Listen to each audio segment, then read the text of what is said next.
Je suis très heureux de vous accueillir encore une fois à cette émission qui s'appelle « Les actualités prophétiques ». Nous sommes en train d'étudier un peu le rétablissement de toutes choses qui a été promis par le Seigneur et nous réalisons que plusieurs prophéties nous ont été données dans la parole de Dieu. En fait, plusieurs prophètes même de l'Ancien Testament nous ont donné beaucoup de renseignements, beaucoup d'informations concernant justement le rétablissement de toutes choses. Mais bien sûr, le livre par excellence qui nous renseigne concernant la phase finale de ce rétablissement de toutes choses, c'est bien sûr le livre de l'Apocalypse, qui est le dernier livre de la Bible. Et ce livre est vraiment très intéressant, particulièrement pour nous aujourd'hui, notre époque, notre génération, parce que les événements qui sont décrits dans ce livre-là sont en train de s'accomplir parce que nous sommes la génération la plus concernée par le livre de l'Apocalypse. J'ai à mon bureau plusieurs livres d'études, de commentaires sur le livre de l'Apocalypse et certains livres datent de plusieurs années passées et c'est presque comique de constater les commentaires qui ont été faits il y a plusieurs années concernant l'interprétation du livre de l'Apocalypse, parce que bien sûr, ce n'était pas la génération à laquelle le livre s'adressait tout particulièrement comme la nôtre, et ils ne pouvaient comprendre plusieurs choses qui étaient écrites parce qu'à l'époque, il n'y avait pas la technologie moderne telle que nous l'avons aujourd'hui. Un des exemples que je peux vous donner, c'est dans le livre de l'Apocalypse, on parle de ces deux témoins qui vont venir sur cette terre durant les 7 années de tribulation de la fin, qui seront tués sur la place publique à Jérusalem. Et ça dit que tout le monde sur la terre pourront les voir. Alors, il y a plusieurs années passées, c'était impossible à tous les gens de la planète de voir un événement dans un lieu précis alors qu'il se produisait. Mais aujourd'hui, à cause des satellites qui circulent autour du globe 24 heures par jour, bien, c'est très simple et nous le voyons régulièrement. Un événement peut se produire à l'autre bout du monde et puis nous pouvons le voir instantanément sur Internet ou sur notre écran de télévision. Alors, bien sûr, le livre de l'Apocalypse est surtout destiné à la génération de la fin, la dernière génération, la génération qui verra le retour du Seigneur Jésus-Christ. Et nous sommes persuadés que nous sommes cette génération-là, premièrement parce que presque tous les signes qui nous ont été donnés dans la parole de Dieu pour nous prévenir de la proximité du retour du Seigneur Jésus-Christ sont déjà accomplis. Alors, c'est évident qu'il ne peut pas rester encore beaucoup d'années avant son retour, puisque Jésus lui-même avait dit dans Luc chapitre 21, « Quand ces choses, parlant de ces signes, quand ces signes ou ces choses commenceront à arriver, il a dit, redressez-vous et levez votre tête parce que votre délivrance approche. » Alors, notre génération, nous vivons dans un temps intercalaire entre la 6e journée prophétique et la 7e journée prophétique. C'est dans l'Épître de Pierre, c'est dans 2e Pierre, en fait, ou le 1er Pierre, plutôt, le 1er chapitre, versets 10 à 19, où Pierre nous enseigne qu'un jour, c'est comme 1000 ans devant le Seigneur. Alors, si nous réalisons que le premier homme et la première femme ont été créés environ 6000 ans passés, la Terre existe depuis bien plus longtemps, et évidemment, peut-être des millions d'années, personne ne le sait exactement, mais si nous calculons une journée par rapport à l'équivalent de 1000 ans, nous sommes entre la 6e et 7e journée prophétique, donc nous sommes à la veille d'entrer dans cette 7e journée prophétique, ou le règne de 1000 ans, qui est le repos, le sabbat, le règne de 1000 ans, le millénium. Tout comme il y a eu 7 jours de création et la 7e journée, Dieu s'est reposé, c'était une journée de sabbat. De la même façon, il y a 1000 ans de repos, 1000 ans de sabbat qui sont à venir dans très peu de temps. Et nous vivons un temps intercalaire entre cette 6e journée prophétique et cette 7e journée. Et vous savez, lorsqu'Israël est sorti d'Égypte, à tous les matins, il y avait la manne qui était donnée miraculeusement comme le petit déjeuner à tout le monde dans le désert. Et la 6e journée, il y avait double portion de la manne parce que justement, le lendemain, c'était le sabbat et on ne pouvait pas se déplacer aussi facilement. Alors, si nous disons que nous sommes dans la 6e journée prophétique, à peu près 6000 ans après la création d'Adam et Ève, c'est normal d'avoir double portion de la manne, qui est la parole de Dieu, donc double portion de la révélation de la parole de Dieu.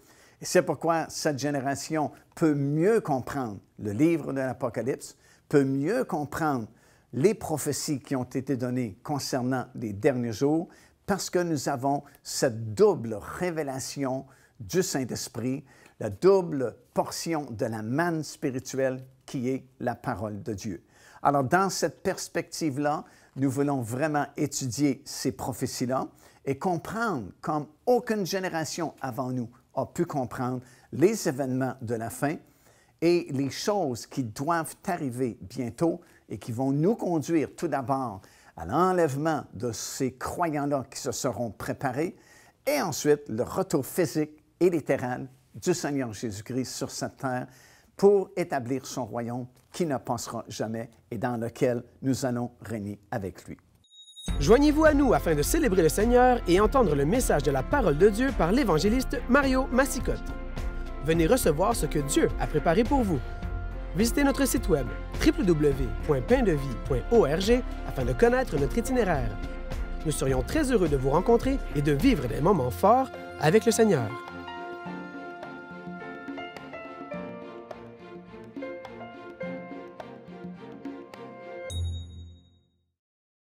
Alors, comme nous l'avons dit précédemment, le livre de l'Apocalypse nous renseigne, nous donne beaucoup d'informations concernant l'établissement du royaume de Dieu un jour sur cette terre.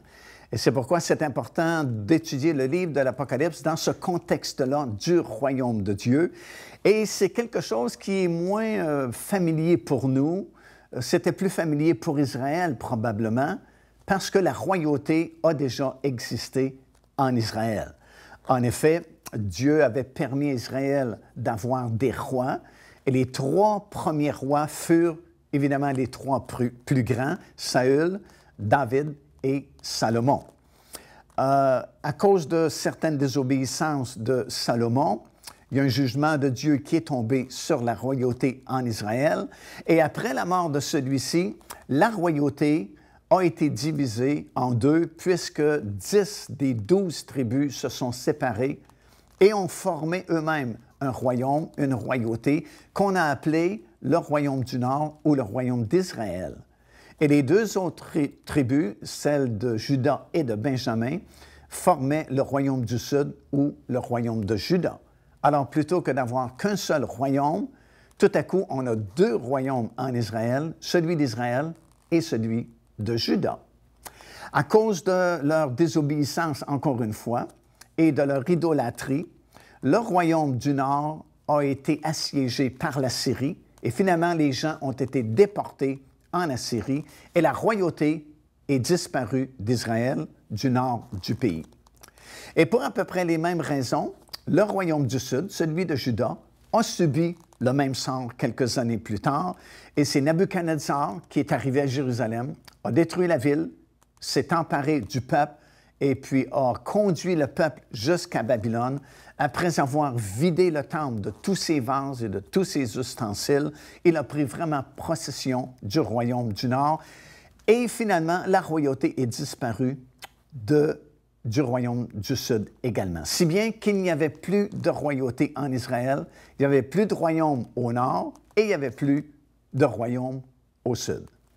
Cependant, les prophètes continuaient de parler et d'annoncer et de prophétiser que la royauté reviendrait un jour. Et vous pouvez prendre plusieurs prophètes dans l'Ancien Testament et ils ont tous à peu près dit la même chose. Ils ont tous à peu près prophétisé la même chose. La royauté reviendra un jour en Israël. Et vous pouvez vous rendre jusqu'au dernier prophète de l'Ancien Testament dans votre Bible, le prophète Malachie, et lui-même parle de la royauté et qu'un jour, la royauté va revenir s'établir en Israël. Puis, après Malachie, vous avez une longue période de silence qui va durer à peu près 400 ans, où il n'y a plus de prophètes qui parlent à Israël, où Dieu lui-même ne s'adresse plus à son peuple, et 400 ans, c'est quand même long, sans avoir la parole du Seigneur, sans avoir de prophétie ou de prophète qui parlent au peuple. Et après cette longue période de temps, soudainement, à Jérusalem tout particulièrement, il y a beaucoup d'effervescence, il y a beaucoup d'excitement parce que on va dire, venez au désert de Judée parce qu'il y a un prophète qui prêche, un prophète qui parle. Et son message est vraiment très intéressant puisqu'il parle concernant le royaume de Dieu.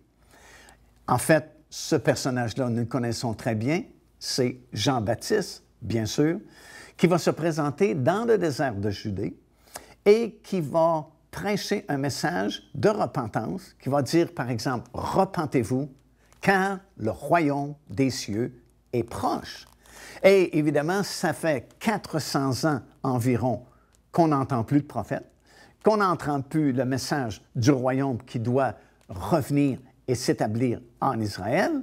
Alors, on porte beaucoup d'intérêt à ce nouveau prophète qui prêche dans le désert, et c'est probablement par centaines qui sont sortis de la ville de Jérusalem et des autres villes aux alentours pour venir voir cet homme, Jean-Baptiste, dans le désert, prêchant le message de la repentance et de l'établissement du royaume de Dieu qui est pour bientôt.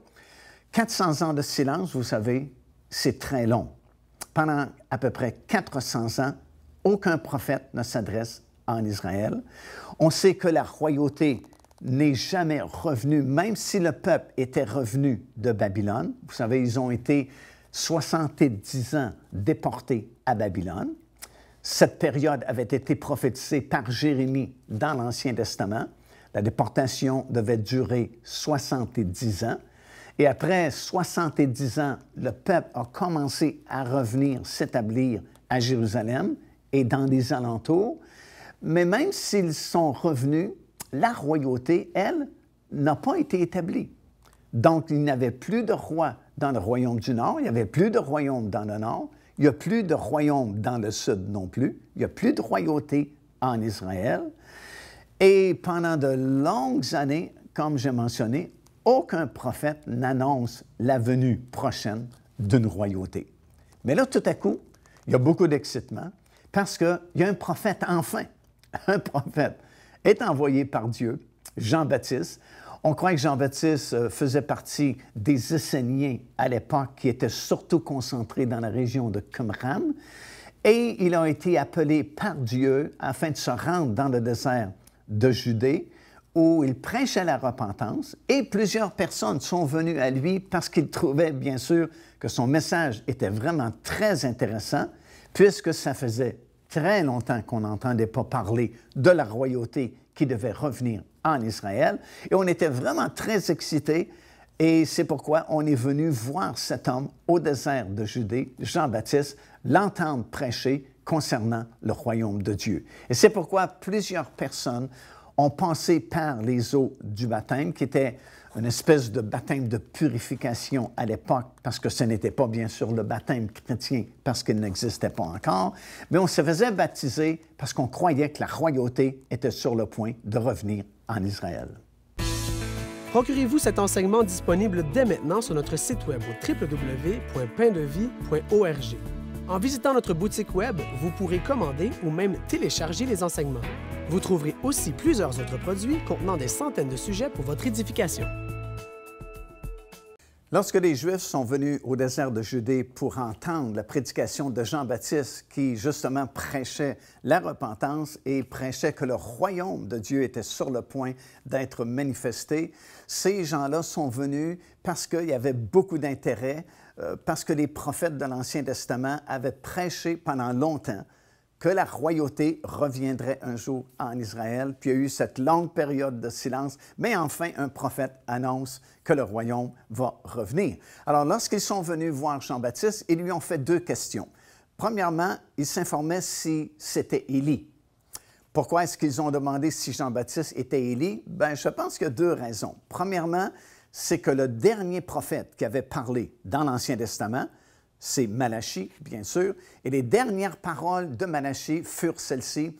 Dieu va vous envoyer Élie, le prophète, avant le grand jour du Seigneur. Alors, probablement qu'ils ont pensé que Jean-Baptiste était Élie parce que c'était la promesse qui avait été faite qu'Élie viendrait avant l'établissement du royaume de Dieu. Et peut-être la deuxième raison pour laquelle ils ont demandé si Jean-Baptiste était Élie, c'est que Jean-Baptiste était vêtu d'un vêtement de poil de chameau. Et nous apprenons qu'Élie, à l'époque, était lui aussi revêtu d'un manteau de poil de chameau. Et il y a toute une histoire derrière ce manteau de poil de chameau, parce que de toute façon, les vêtements sont très importants dans la Bible. Il y a toujours un message important lorsque une personne porte une certaine sorte de vêtement, par exemple. Et dans le cas d'Élie, on sait qu'il portait un vêtement de poil de chameau.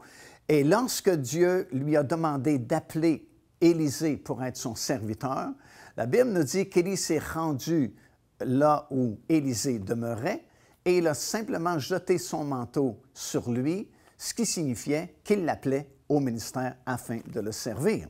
Et c'est ce qu'Élisée a fait. Il a servi Élie toute sa vie jusqu'à la fin. Et à la fin, lorsque Dieu avait décidé d'enlever Élie, parce que nous savons qu'Élie n'est pas mort, mais il a été enlevé et gardé pour être un des 2 témoins qui vont revenir à la fin durant la période des 7 années de tribulation, bien, ce manteau-là a été laissé à Élisée parce que c'était la dernière volonté d'Élisée qui avait demandé la double portion d'Élie avant qu'il soit enlevé au ciel. Et Élie lui avait répondu, « Si tu me vois alors que je suis enlevé au ciel, bien tu auras la réponse à ta requête. » Et lorsqu'effectivement Élie a été enlevé, il a laissé tomber son manteau de poil de chameau.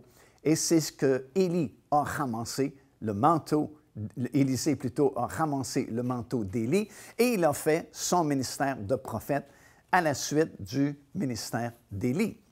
Mais lui-même, Élisée, avait un serviteur du nom de Géasi qui, en fait, s'est disqualifié pour être le successeur d'Élisée, comme nous le savons, parce qu'il avait menti lorsque Naaman est venu afin d'être guéri de sa lèpre. Et à cause de cela, la lèpre qui était sur Naaman est tombée sur lui et il a perdu son poste et être éventuellement le remplaçant ou le successeur d'Élisée. Alors, à partir de ce moment-là, Élisée a continué seul et puis, lorsqu'il est mort, le manteau d'Élie, qui avait été transféré à Élisée, est comme disparu. Il a été entreposé après à l'autel des parfums dans le temple à Jérusalem. Et soudainement, lors de l'époque de Zacharie, qui était le père de Jean-Baptiste, le manteau a soudainement disparu de l'autel des parfums et Jean-Baptiste apparaît soudainement dans le désert avec un manteau de poil de chameau, et on présume que c'était le même manteau qui d'abord appartenait à Élie, qui ensuite a appartenu à Élisée et qui maintenant était porté par Jean-Baptiste. Et c'est sans doute pourquoi ils ont demandé « Es-tu Élie? » Mais Jean-Baptiste a répondu « Non, je ne suis pas Élie, je suis simplement la voix qui crie dans le désert et qui prépare la venue de celui qui doit venir, c'est-à-dire le Seigneur Jésus-Christ. » Alors, ils lui ont posé une deuxième question. « Puisque tu n'es pas Élie, ils lui ont dit, est-ce que tu es le prophète? » Parce que si vous connaissez un peu la Bible, vous savez que Dieu avait révélé à Moïse, lorsqu'il lui a donné la loi sur le sommet de la montagne du Sinaï, qu'un jour, il y a un prophète qui viendrait, parlant du Seigneur Jésus-Christ, qui va rétablir toutes choses, comme on a enseigné précédemment dans d'autres émissions, et qui va être le prophète qui va établir le royaume de Dieu, non seulement en Israël, mais partout sur la surface de cette terre. Alors, puisque tu n'es pas Élie, est-ce que tu es le prophète? Remarquez qu'ils n'ont pas dit « Es-tu un prophète? » mais « Es-tu le prophète? » parce qu'il y avait un prophète particulièrement qui avait été prophétisé autrefois, qui devait venir et établir le royaume de Dieu. Et encore une fois, Jean-Baptiste va dire, non, je ne suis pas ce prophète, mais je suis celui qui prépare le chemin de ce prophète, qui prépare le sentier pour la venue de ce prophète-là, qui était le Seigneur Jésus-Christ. Et comme nous allons voir dans quelques instants, un deuxième personnage s'est présenté dans le même désert de Judée, et c'était le Seigneur Jésus-Christ, c'était le prophète qui avait été annoncé autrefois. Devenez partenaire avec ce ministère par votre soutien financier et aidez-nous à planter le flambeau de l'Évangile à travers le monde entier. Vous recevrez un enseignement audio à tous les mois de la part de l'évangéliste Mario Massicotte, ainsi que notre bulletin de nouvelles prophétiques incluant des enseignements bibliques, des nouvelles du ministère et des commentaires sur les actualités prophétiques, telles que vues pendant cette émission. Débutez dès aujourd'hui en visitant notre site web www.paindevie.org ou par courriel à info@paindevie.org ou en nous écrivant à Pain de Vie, casier postal 426 800 Square Victoria, Montréal, Québec, H4Z 1J7.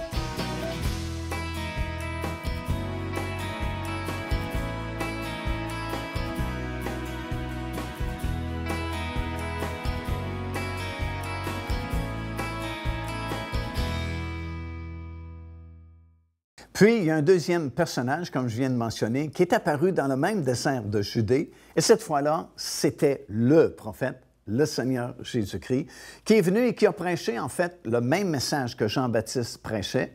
Il a prêché « Repentez-vous, car le royaume des cieux est proche ». Et Jean-Baptiste, bien sûr, a baptisé le Seigneur Jésus-Christ, qui n'était pas non plus le baptême chrétien, puisque le baptême chrétien n'existait pas encore. Il va être inauguré uniquement à la fin complètement du ministère terrestre du Seigneur Jésus-Christ.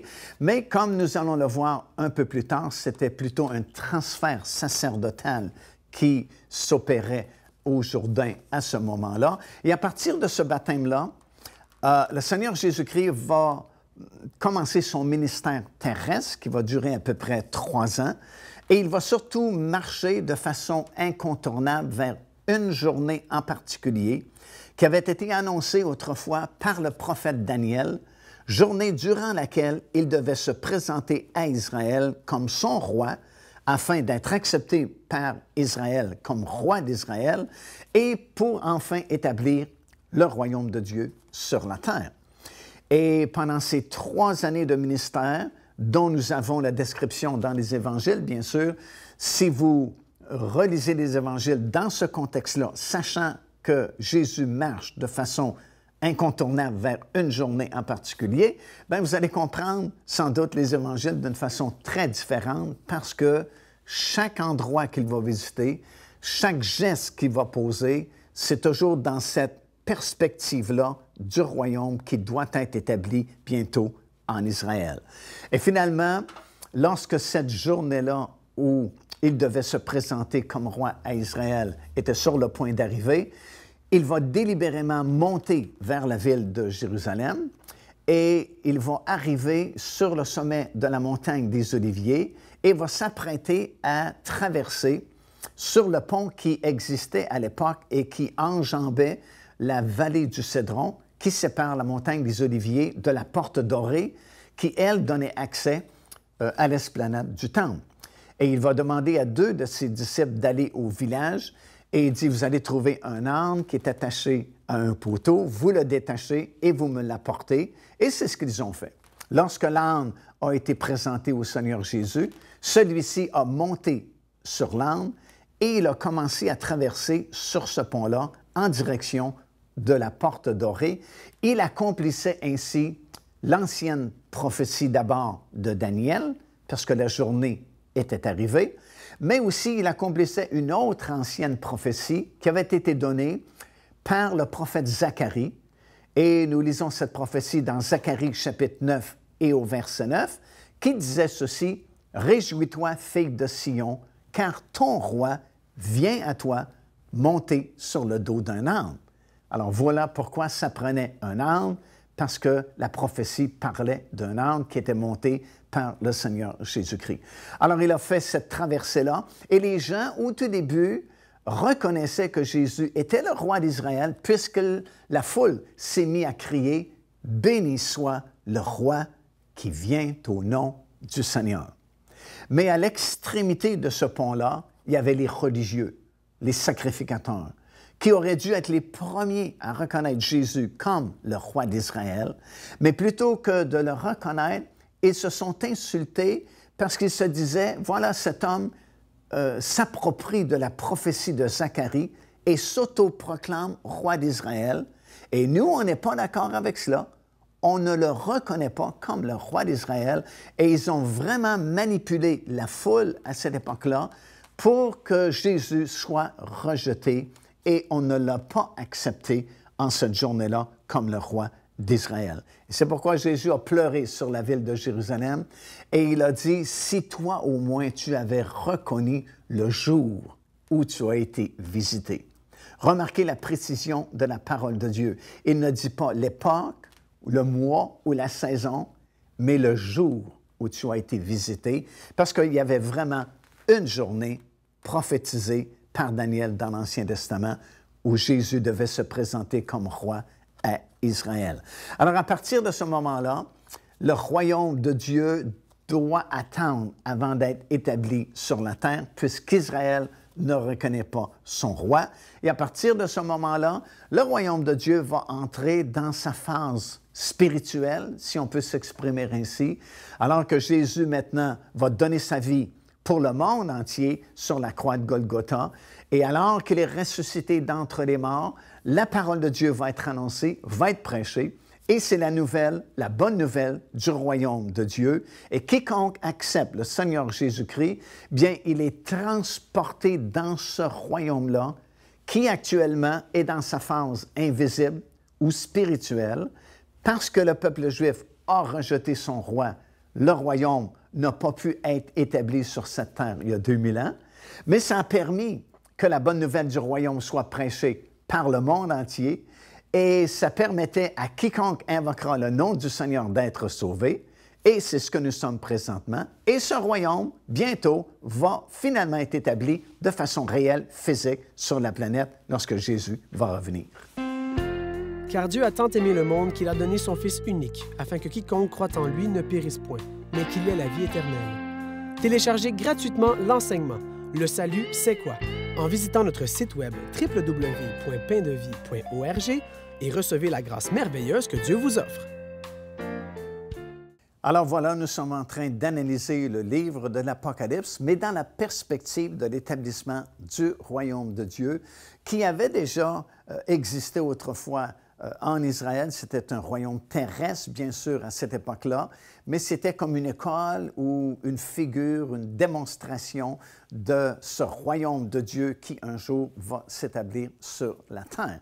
Alors, c'est intéressant de réaliser comment le royaume terrestre d'Israël était disparu autrefois, d'abord en Assyrie et en territoire babylonien, et même si le peuple était revenu, le royaume n'était plus en existence, mais Dieu avait promis qu'un jour, le royaume s'établirait, non seulement en Israël cette fois-là, mais partout sur la planète. Alors, nous vivons à ces derniers moments du rétablissement de toutes choses, et dans la perspective du royaume de Dieu, nous savons que très bientôt, le Seigneur Jésus-Christ va revenir. Il va revenir sur cette terre avec tous ses rachetés, comme nous le verrons un peu plus tard dans la suite de ces émissions, et va finalement établir son royaume qu'il voulait établir il y a 2000 ans passés en Israël, mais Israël l'avait rejeté. Mais cette fois-là, sera établi à la grandeur de la planète. Et la bonne nouvelle, c'est que vous pouvez en faire partie si vous acceptez de connaître le Seigneur Jésus.